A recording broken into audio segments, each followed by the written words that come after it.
नमस्कार, सत श्री अकाल, good morning, good afternoon, good evening सब आपको एक साथ। कैसे हैं आप लोग? उम्मीद करता हूँ सब बेहतर होंगे और पढ़ाई-लिखाई भी बेहतर चल रहा होगा। किसी को किसी प्रकार का समस्या नहीं होगा, ना ही कोई परेशानी, ना कोई दुःख, ना कोई तकलीफें होंगी। मस्त तंदुरुस्त होंगे आप, उम्मीद यही है और कामना भी यही है कि आप हमेशा मस्त रहें। तो चलिए आइए, बीच में आप लोग का क्लास 2-4 दिन डिस्टर्ब रहा है, उसके लिए क्षमा चाहते हैं। अब आज से पुनः फिर से हम लोग रेगुलर क्लास करेंगे, ठीक है? तो आज जो है ज्योमेट्री का 18वां लेक्चर आपके सामने आया है। आप इसको करेंगे, उम्मीद है कि आप 17 लेक्चर पीछे का कंप्लीट कर लिए होंगे। बहुत छोटा-छोटा लेक्चर दे रहे हैं, ताकि आप इसको प्रॉपर कंप्लीट करें और प्रॉपर इसमें टाइम दे पाएँ, ठीक है? तो आइए ज़्यादा देर ना करते हुए हम लोग स्टार्ट करते हैं यहाँ पे सेशन को। तो उस सेशन को स्टार्ट करने से पहले आप इस सेशन को लाइक और शेयर कर दें सभी दोस्तों के पास, ताकि हमें भी मोटिवेशन बना रहे। जिस तरह से आपको मोटिवेशन का जरूरत होता है, उसी प्रकार से हर इंसान को होता है। तो इसके पीछे जो इतने लोगों का मेहनत लगता है, वीडियो एडिट करना, थंबनेल बनाना, बहुत सारा चीज करना, पीपीटी बनाना, हम वीडियो बनाते हैं। तो इन सारे सभी लोगों का मोटिवेशन बस एक ही है कि राहुल राज मैथ जो यूट्यूब चैनल है हमारा, परिवार जितना बड़ा हो उतना ज्यादा हम लोग मोटिवेट होते हैं। तो एक बार फटाफट शेयर कर दीजिए और उससे पहले हम यहाँ पे सारा टाइम टेबल आपको बता देंगे। तो जो हम लोग का शेड्यूल चल रहा है वो सुबह में 8 बजे से हम लोग का क्लास स्टार्ट हो जाता है। सुबह में 8 बजे जो हम लोग का क्लास चलता है, मैथ और रीजनिंग का मॉक टेस्ट चलता है। क्या चलता है? मैथ और रीजनिंग का मॉक टेस्ट चलता है। और ये जो चलता है आपका इन्फिनिटी इंस्टीट्यूट यूट्यूब चैनल पे चलता है। इन्फिनिटी इंस्टीट्यूट यूट्यूब चैनल पे आपका ये क्लास चलता है, इन्फिनिटी इंस्टीट्यूट यूट्यूब चैनल पे। उसके बाद आगे बढ़ते हैं तो तुरंत इस क्लास को खत्म करके तुरंत 9:30 बजे से हम लोग का अर्थमेटिक का क्लास स्टार्ट हो जाता है। 9:30 बजे सुबह में अर्थमेटिक का अर्थमेटिक का क्लास शुरू हो जाता है। और ये जो चलता है आपका Rahul Raj maths YouTube channel पे चलता है। Rahul Raj maths YouTube channel पे चलता है आपका, जिस चैनल पे अभी आप हैं। और उसके बाद रात में आपका 8:15 पे सेशन मिलता है आपको, जो कि अभी आप देख पा रहे हैं। ये आपका एडवांस मैथ का सेशन रहता है, एडवांस का, जिसमें अभी आपका ज्योमेट्री चल रहा है। और ये भी आपका चलता है Rahul Raj math YouTube channel पे, Rahul Raj maths YouTube channel पे चलता है। और उसके बाद गए रात 10:15 पे आपको रीजनिंग भी मिल जाता है। 10:15 पे आपको रीजनिंग भी मिल जाता है। और यहाँ से रीजनिंग भी आपका कंप्लीट हो रहा है धीरे धीरे। और ये जो चलता है आपका इन्फिनिटी इंस्टीट्यूट यूट्यूब चैनल पे चलता है, इन्फिनिटी इंस्टीट्यूट यूट्यूब चैनल पे चलता है। तो इतना सारा क्लास आपको सब कुछ फ्री ऑफ कॉस्ट है। सारा आपको पीडीएफ जो है the Rahul Raj Telegram channel में मिलता है, सबका पीडीएफ। अगर टेलीग्राम चैनल नहीं ज्वाइन किए हैं तो डिस्क्रिप्शन में लिंक है, वहां से ज्वाइन कर लीजिए। सारा पीडीएफ आपको वहां पे मिल जाएगा।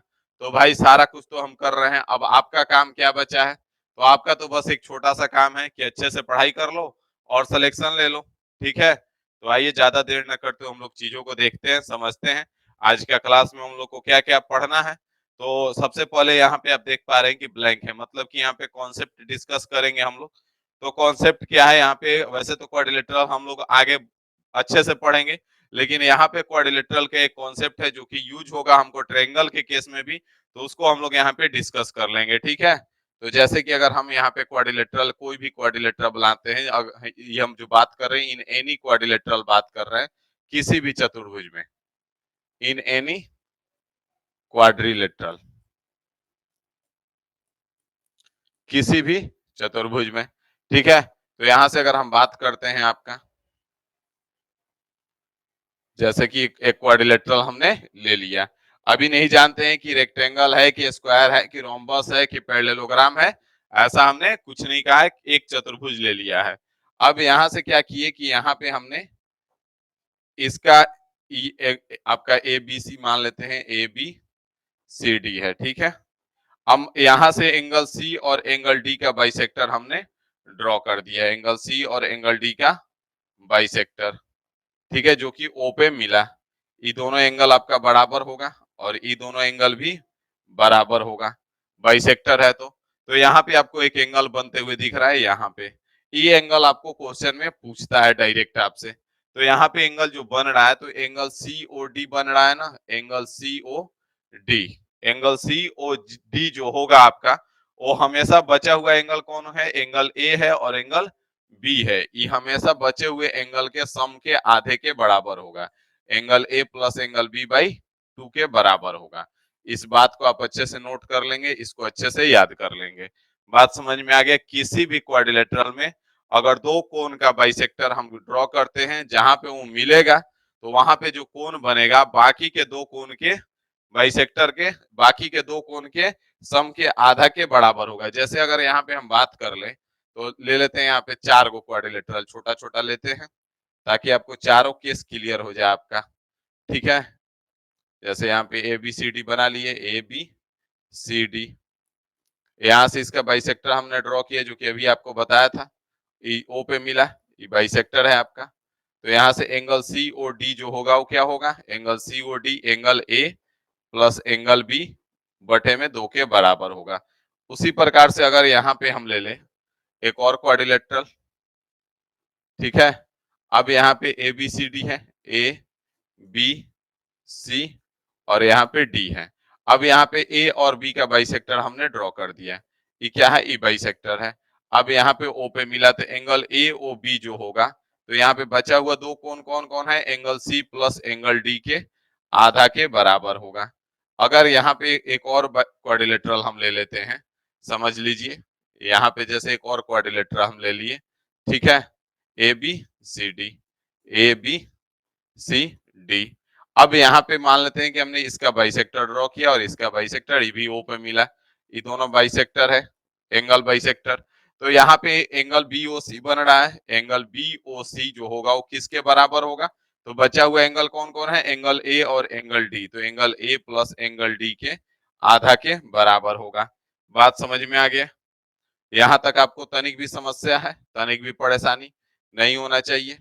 यहाँ पे देखेंगे आप, जैसे कि ए बी सी डी लिया हमने, ए बी सी डी। अब यहाँ से ए का बाइसेक्टर और डी का बाइसेक्टर हमने खींचा, तो यहाँ पे ओ पे मिल रहा है, तो यहाँ पे एंगल ए और डी जो होगा वो किसके बराबर होगा, angle B plus angle C by 2 के बराबर होगा, angle B plus angle C by 2 के बराबर होगा। तो ये सारा चीज आपके सामने है, ठीक है। चारों केस हमने आपको दिखा दिए ताकि आपको कंफ्यूजन ना रह जाए कि केवल इसी दोनों एंगल का कि और सबका। तो चारों केस हमने बना के दिखा दिया आपको कि यही 4 केस बनेंगे और चारों केस हमने आपको बना दिया है। यहाँ तक आपको तनिक भी समस्या नहीं होगा, ना ही तनिक भी परेशानी होगी। अब यहाँ से आगे बढ़ेंगे, यहाँ तक तो थोड़ा भी परेशानी है, इसमें तो थोड़ा सा भी परेशानी नहीं है ना, एक बार फटाफट इसी बात पे कमेंट कर दीजिए। यहाँ तक तो थोड़ा सा कोई परेशानी नहीं है, थोड़ा सा भी तकलीफ नहीं है। तो चलिए यहाँ पे आइए, यहाँ पे ध्यान दीजिए। यहाँ पे अगर हम बात करते हैं तो अगर चारों एंगल का बाइसेक्टर हम ड्रॉ करें एक साथ, आपके मन में आ सकता है, यहाँ से अगर हमने जैसे कुछ इस प्रकार से क्वाड्रिलेटरल ले लिया, ए बी सी और डी, तो यहाँ से आप देखेंगे कि यहाँ से हमने इसका बाइसेक्टर ड्रॉ किया और यहाँ से हमने इसका बाइसेक्टर ड्रॉ किया, ओ पे मिला, ठीक है। यहाँ तक कोई दिक्कत नहीं होगा, ना ही कोई समस्या होगा। यहाँ से हमने इसका बाइसेक्टर ड्रॉ कर दिया और यहाँ से इसका बाइसेक्टर हमने ड्रॉ कर दिया। यहाँ पे मान लेते हैं कि पी पे मिला और यहाँ पे क्यू है और यहाँ पे आर है, ठीक है। तो यहाँ पे आपको एक क्वाड्रिलेटरल बनते हुए दिखेगा, प्यार से देखेंगे तो यहाँ पे आपको एक क्वाड्रिलेटरल बनते हुए दिखाई देगा। दिख रहा है कौन सा क्वाड्रिलेटरल का हम बात कर रहे हैं, इस क्वाड्रिलेटरल का। एक छोटू सा प्यारा सा क्वाड्रिलेटरल बना है ना। तो ई पूछ देता है कि कौन सा क्वाड्रिलेटरल है, अक्सर पूछ देता है कि कौन सा क्वाड्रिलेटरल है। तो ई जो बनेगा आपका P Q R S O, यहाँ से O Q P Q O R, P Q O R will be a cyclic quadrilateral, will be a cyclic quadrilateral, cyclic quadrilateral, quadrilateral. इस चीज को आप ध्यान में रखेंगे। साइक्लिक क्वाड्रिलेटरल के बारे में आगे हम लोग पढ़ेंगे। चक्रीय चतुर्भुज, ठीक है, चक्रीय चतुर्भुज हम उसको कहते हैं जिसका चारों भुजा किसी वृत्त के परिधि पर टिका हो। तो इसके बारे में हम आगे डिटेल में पढ़ेंगे कि चक्रीय चतुर्भुज क्या होता है, उसका क्या प्रॉपर्टी होता है। यहाँ पे बस आप इतना याद रखिए कि ये जो आपका चतुर्भुज बन रहा है, क्वाड्रिलेटरल बन रहा है, ये क्या होगा, एक साइक्लिक क्वाड्रिलेटरल होगा। बात समझ में आ गया? यहां तक आपको तनिक भी समस्या नहीं होगा, नहीं तनिक भी परेशानी होगी। आगे बढ़े तो चलिए यहाँ से आज ये क्वेश्चन करना स्टार्ट करते हैं धीरे धीरे। जैसे कि क्वेश्चन नंबर 1 आपके स्क्रीन पे है, इसमें कुछ गड़बड़ है। यहाँ पे क्वाड्रिलेटरल का साइन होना चाहिए, यहाँ पे भी आपका क्वाड्रिलेटरल का साइन होना चाहिए। यहाँ पे क्वाड्रिलेटरल ABCD जो है, एंगल C बराबर 72 है, एंगल D बराबर 28 है। The bisector of angle A and B meet at O, what is the measure of angle AOB। ABCD quadrilateral है आपका, जैसा कि अभी हमने आपको क्वाड्रिलेटरल पढ़ाया है। ABCD, ABCD, यहां से बोला है कि एंगल C और एंगल D आपका 72 और 28 है। E 72 है और E जो है आपका 28 डिग्री है। यहां तक कोई दिक्कत नहीं होगा। आगे कह रहा है कि the bisector of angle A and angle B, किसका बाइसेक्टर? एंगल A और एंगल B का बाइसेक्टर।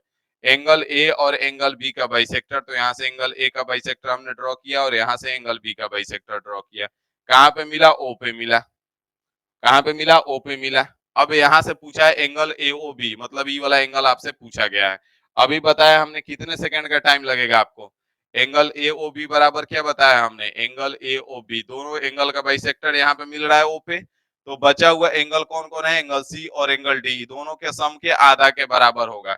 एंगल AOB बराबर क्या हो जाएगा? Angle C plus angle D by 2 हो जाएगा। Angle C plus angle D by 2, मतलब कि यहाँ से 72 प्लस में 28 और बटे में आपका 2 हो जाएगा। यहाँ से जोड़ोगे 80 भी 100 हो जाएगा, 100 बटे 2 हो जाएगा और 100 बटे 2 का मतलब क्या हो जाएगा? 50 डिग्री हो जाएगा और यही आपका आंसर हो जाएगा। बात समझ में आ गया? यहाँ तक आपको तनिक भी समस्या है, थोड़ा सा भी परेशानी है तो आप बता सकते हैं, नहीं तो हम आगे बढ़ेंगे। यहाँ तक कोई दिक्कत नहीं है ना? थोड़ा सा भी परेशानी है? सिंपल सा क्वेश्चन है, इसको लिखने का भी जरूरत नहीं है। अगर कॉन्सेप्ट याद है तो सिंपल सा 72 प्लस 28 100 बट्टे 2 करेंगे 50 आ जाएगा। मुंह से चुटकी में आंसर बता दोगे। अगला क्वेश्चन पे लेके चलते हैं, आ जाओ। चलो इसी बात पे इसको रोक के इसको बता दो इसका आंसर क्या होगा। यहाँ पे कह रहा है आपका कि यहाँ पे क्वाड्रिलेटरल ABCD है यार, यहाँ पे ध्यान दीजिएगा। यहाँ पे क्वाड्रिलेटरल है ABCD, यहाँ पे क्वाड्रिलेटरल है ABCD।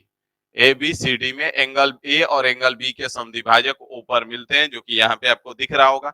एंगल AOB जो है 64 डिग्री है, तो angle C plus angle D के कितने के बराबर होगा?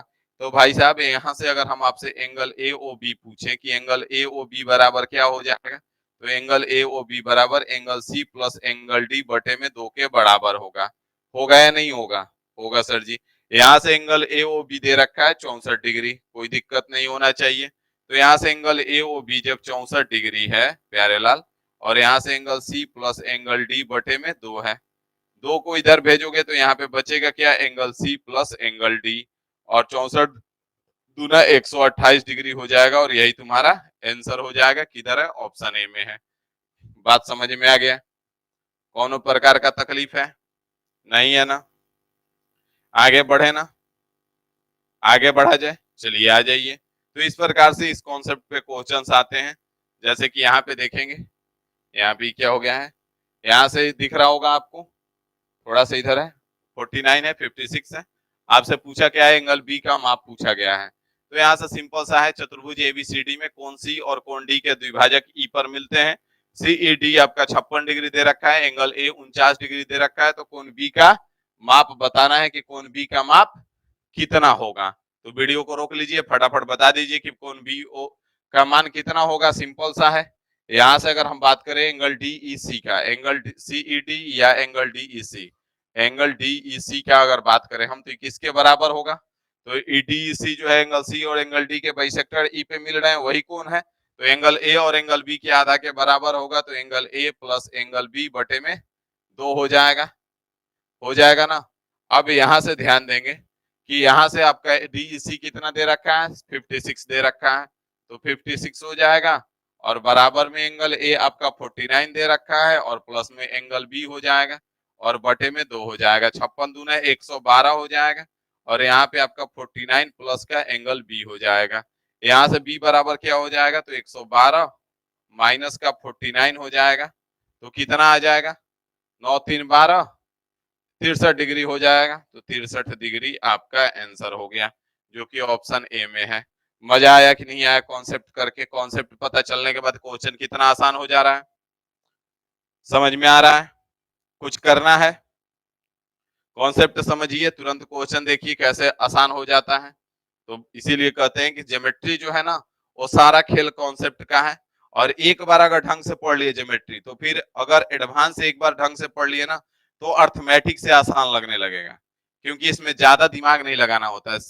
90% चीजें सीधा कॉन्सेप्ट पे होता है। कॉन्सेप्ट लगाओ तुरंत आंसर, कॉन्सेप्ट बताओ तुरंत आंसर आ जाता है।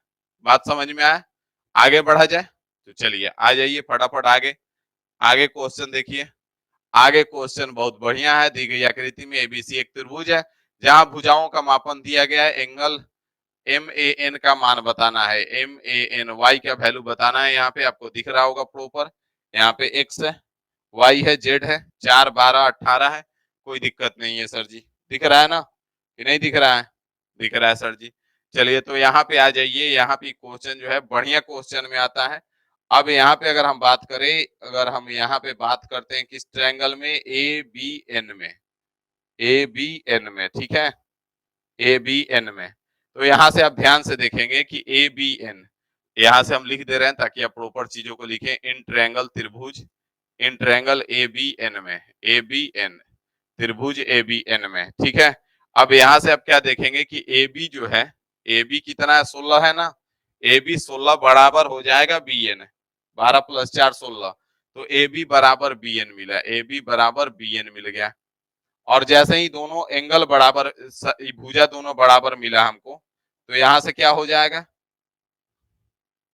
सॉरी ई वाला भुजा नहीं है ना, यहां से ई वाला भुजा नहीं है भाई, यहां से ध्यान दीजिए, ई वाला भुजा और ई वाला भुजा बराबर हो गया, ठीक है, इस त्रिभुज में। तो ई वाला कोण कितना है, x + y है, ये x है और ये y है, तो ये भी आपका x + y हो जाएगा, दोनों बराबर होगा ना। तो यहां से देखेंगे कि angle, angle B A N, angle B A N कितना है, angle B A N x + y है, बराबर हो जाएगा बी एन ए, बराबर हो जाएगा एंगल बी एन ए। और ई किसके बराबर हो जाएगा, x + y के बराबर हो जाएगा। यहां तक आपको तनिक भी समस्या नहीं होना चाहिए। आगे बढ़ेंगे तो यहाँ पे ध्यान दीजिए। यहाँ पे अगर इसमें देखेंगे आप, इस वाले ट्रायंगल में, इस वाले ट्रायंगल में दिख रहा है आपको, अगर आप इस वाले ट्रायंगल में देखेंगे तो आपको सिंपल सा बात है, इसमें कुछ करना नहीं है। सिंपल सा ध्यान दीजिए कि यहाँ पे कुछ करना नहीं है। यहाँ पे किस ट्रायंगल का बात कर रहे हैं, ए एम सी का, ट्रायंगल ए एम सी का, in triangle A M C, in triangle A M C, ठीक है। अभी लिख रहे हैं इसलिए ताकि आपको प्रॉपर चीजें दिखाई दे और समझ में आए। तो यहाँ पे आप देखेंगे कि एम एम सी और ए सी दोनों बराबर है, 12 18 30 और 30, तो ए सी बराबर एम सी है ना, ए सी बराबर एम सी है आपका। तो यहां से आप देखेंगे कि जैसे ही दोनों भुजा बराबर मिला, मिला ना, तो फिर ई वाला कोण और ई वाला कोण भी बराबर हो जाएगा ना। तो यहां से कौन कौन कौन बराबर हुआ, C A M, angle C A M बराबर हो जाएगा आपका कौन, सी ए एम बराबर हो जाएगा सी एम ए, बराबर हो जाएगा एंगल सी एम ए। तो यहां से बराबर किसके हो जाएगा, तो यहां से आप देखेंगे कि ई वाला एंगल कितना है, y + z है, तो ई भी कितना हो जाएगा, y + z हो जाएगा ना।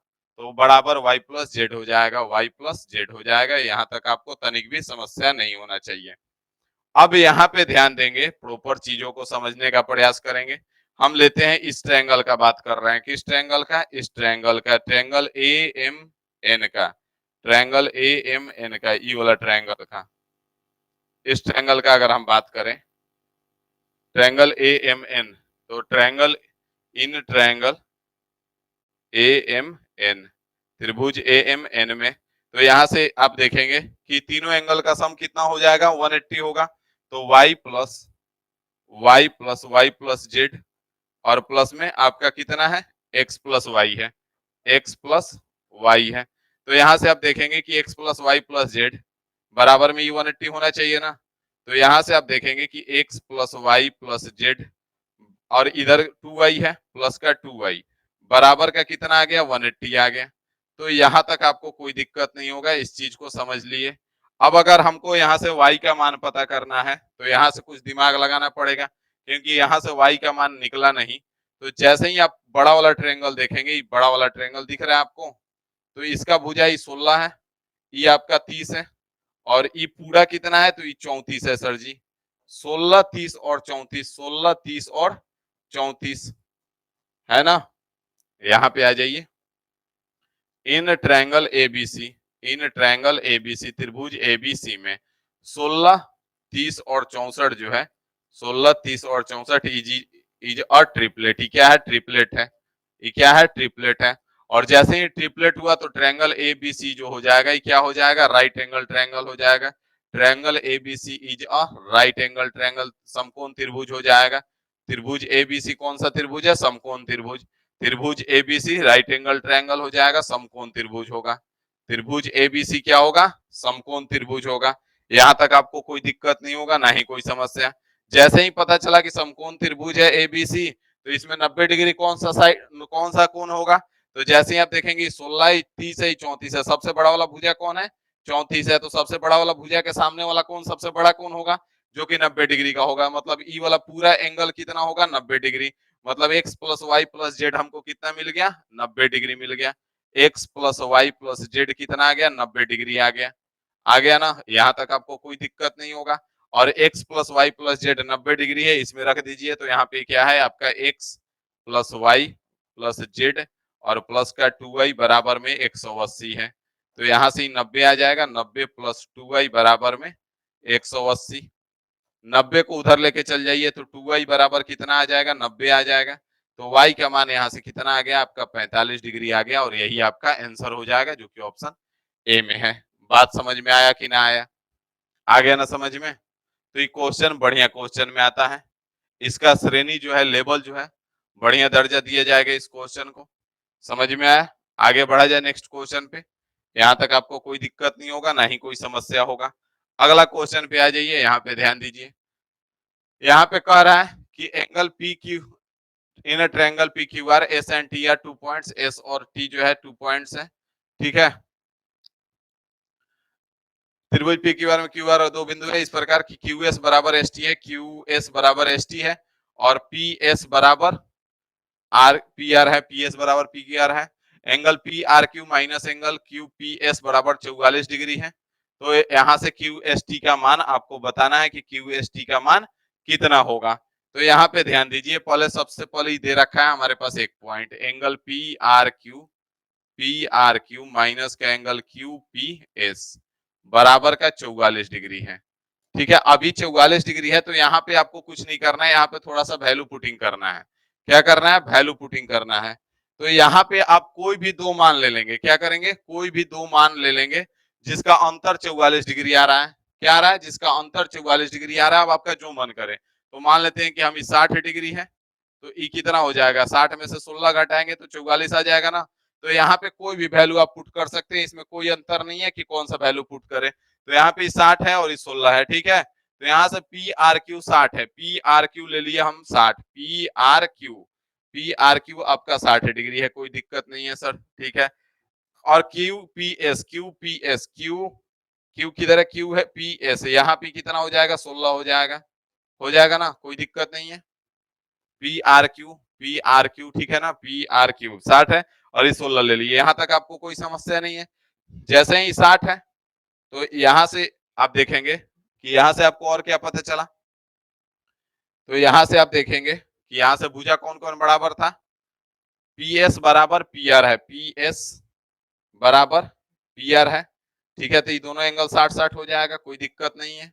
आगे एस टी बराबर क्यू एस है, तो यहाँ पे अगर हम इसको देखें, क्यू एस टी का मान बताना है, क्यू एस टी इसका मान आपको निकालना है।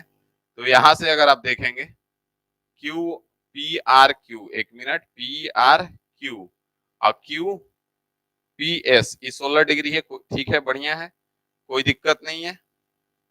अब यहां से अगर आप देखेंगे, तो यहां से एंगल पी क्यू आर अगर हम निकालते हैं, पी क्यू आर, तो पी क्यू आर अगर यहां से निकालते हैं, यहाँ पे ध्यान दीजिएगा, एक मिनट, पी एस बराबर पी आर है ना, पी एस बराबर पी आर है, तो दोनों 60-60 हो जाएगा। पी एस बराबर पी आर है। तो यहाँ पे 1 मिनट, सॉरी, यहाँ पे ध्यान देंगे, पी एस बराबर पी आर है, कोई दिक्कत नहीं है। अब यहां से अगर इस ट्रायंगल में आप देखेंगे, इस ट्रायंगल में, तो ये 60 है, ये 60 है, तो ये कितना हो जाएगा, ये भी 60 हो जाएगा सर जी, हो जाएगा ना। तो अब यहाँ पे आ जाइए ट्रायंगल पी क्यू आर में, ट्रायंगल पी क्यू आर में, ट्रायंगल पी क्यू आर में, ट्रायंगल पी क्यू आर में आइएगा तो ई वाला एंगल पूरा आपका है, और ई वाला एंगल आपको पता चल जाए, और ई वाला एंगल 60 है। तो यहाँ से पी क्यू आर में अगर इस एंगल का मान निकालना है तो ये दोनों एंगल का सम 180 से घटा देंगे, सिंपल सा है। चाहे यहाँ से सिंपल सा अगर आप करते हैं, कितना एंगल क्यू प्लस में पी एंगल पी और प्लस में एंगल आर बराबर 180 होना चाहिए ना। एंगल क्यू आपको पता नहीं है, एंगल क्यू यहाँ पे, और प्लस में एंगल पी कितना है, 60 प्लस 16 है, तो 60 प्लस 16 कितना हो जाएगा, 76 हो जाएगा, और प्लस में एंगल आर कितना है आपका 60 है, तो यहाँ 60 हो जाएगा और बराबर में 180 हो जाएगा। यहाँ से इन दोनों को जोड़ेंगे 130, 136 हो जाएगा। एंगल क्यू बराबर कितना हो जाएगा, 180 माइनस का 136 हो जाएगा, तो यहाँ से आपका 44 डिग्री आ जाएगा। तो एंगल क्यू का मान कितना आ गया, 44 डिग्री आ गया। बात समझ में आया कि ना आया? एंगल क्यू का मान कितना आ गया, 44 डिग्री आ गया भाई साहब। ठीक है सर जी, आ गया एंगल क्यू 44 डिग्री निकाल लिए प्यारे लाल। जैसे ही पता चला कि 44 डिग्री है तो दोनों बराबर है ना, तो ई वाला कोण और ई वाला कोण दोनों बराबर हो जाएगा, ये भी 44 डिग्री हो जाएगा ना। तो आपका बचा हुआ एंगल यही निकालना है आपको, तो कुछ नहीं करना है, छोटू सा ट्रेंगल है, छोटू सा ट्रेंगल है, इसमें निकाल लीजिए, छोटू सा ट्रेंगल है।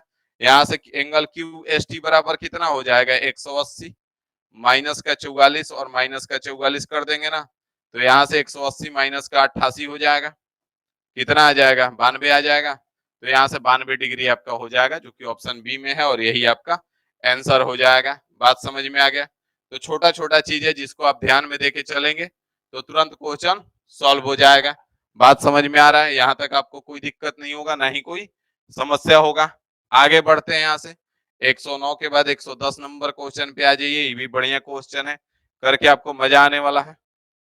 ये भी बढ़िया क्वेश्चन है, करके मजा आएगा। यहाँ पे अगर देखेंगे ध्यान से तो आइए दिखाते हैं आपको। यहाँ पे अगर ध्यान से देखेंगे तो ये वाला थीटा है। यहाँ से अगर देखते हैं तो किस ट्रायंगल में हम देख रहे हैं, इस ट्रायंगल का बात कर रहे हैं, इस ट्रायंगल का। ठीक है, P Q T, triangle P Q T, है ना। यहाँ से ही बढ़ा दिए, ये वाला जो बढ़ा हुआ है, और ई वाला एंगल कितना दे रखा है, थीटा दे रखा है, और यहाँ से इसको 40 दे रखा है, इसको 40 दे रखा है। तो ई दोनों एंगल का सम थीटा के बराबर होता है ना। तो अगर ई दोनों एंगल, इसका और इसका सम किसके बराबर होगा, थीटा के बराबर, एक्सटीरियर एंगल बाह्य कोण से, याद आ रहा है? तो यहाँ पे कुछ नहीं करना है, यहाँ पे क्या हो जाएगा, थीटा माइनस का 40 हो जाएगा, थीटा माइनस का 40, क्योंकि ई दोनों को जोड़ने पे कितना आना चाहिए, थीटा आना चाहिए, और ये 40 डिग्री है तो थीटा माइनस 40 होगा। कोई दिक्कत नहीं है? नहीं सर, कोई दिक्कत नहीं है। आगे बढ़ेंगे तो इस ट्रायंगल का बात कर लेते हैं, इस ट्रायंगल का बात कर लेते हैं, इस ट्रायंगल का। तो इसमें इसको बढ़ा देते हैं तो फिर थीटा एक्सटीरियर एंगल बन जाएगा। तो 50 और इसका दोनों का सम 180 होना चाहिए, थीटा होना चाहिए। तो यहाँ पे क्या हो जाएगा, थीटा माइनस 50 हो जाएगा कि नहीं हो जाएगा, हो जाएगा कि नहीं हो जाएगा, फटाफट बता दीजिए, हो जाएगा ना? हाँ सर हो जाएगा। यहाँ तक कोई दिक्कत है? नहीं है ना? नहीं होना चाहिए। तो यहाँ से आगे बढ़ा जाए, यहाँ से आगे बढ़े ना, यहाँ तक कोई दिक्कत है?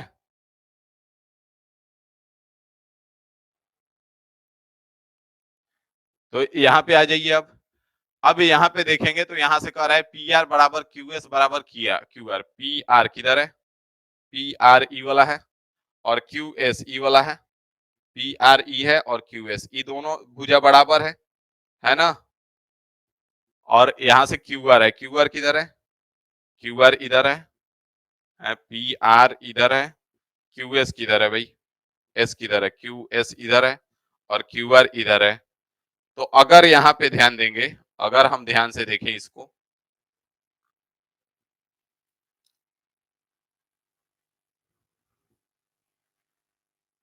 पी आर बराबर क्यू एस बराबर क्यू आर दे रखा है। पी आर यहाँ से पी आर है, बराबर में क्यूएस है और बराबर में क्यू आर है। तो अगर ये दोनों भुजा बराबर है, ये दोनों भुजा बराबर है ना, ये दोनों भुजा, इस ट्रायंगल का अगर हम बात कर ले, ध्यान दीजिएगा, ध्यान से देखिएगा, नहीं तो सावधानी हटी दुर्घटना घटी। भाई साहब देखिए जैसे दुर्घटना कैसे घटता है। तो ये दोनों भुजा बराबर है, दोनों भुजा बराबर है तो ई वाला कोण और ई वाला पूरा कोण बराबर होना चाहिए ना, होना चाहिए या नहीं होना चाहिए। तो यहाँ से ई थीटा माइनस 50 है तो ई 50 है, तो कैसे थीटा माइनस 50 होगा, मतलब कि थीटा माइनस 100 है ना।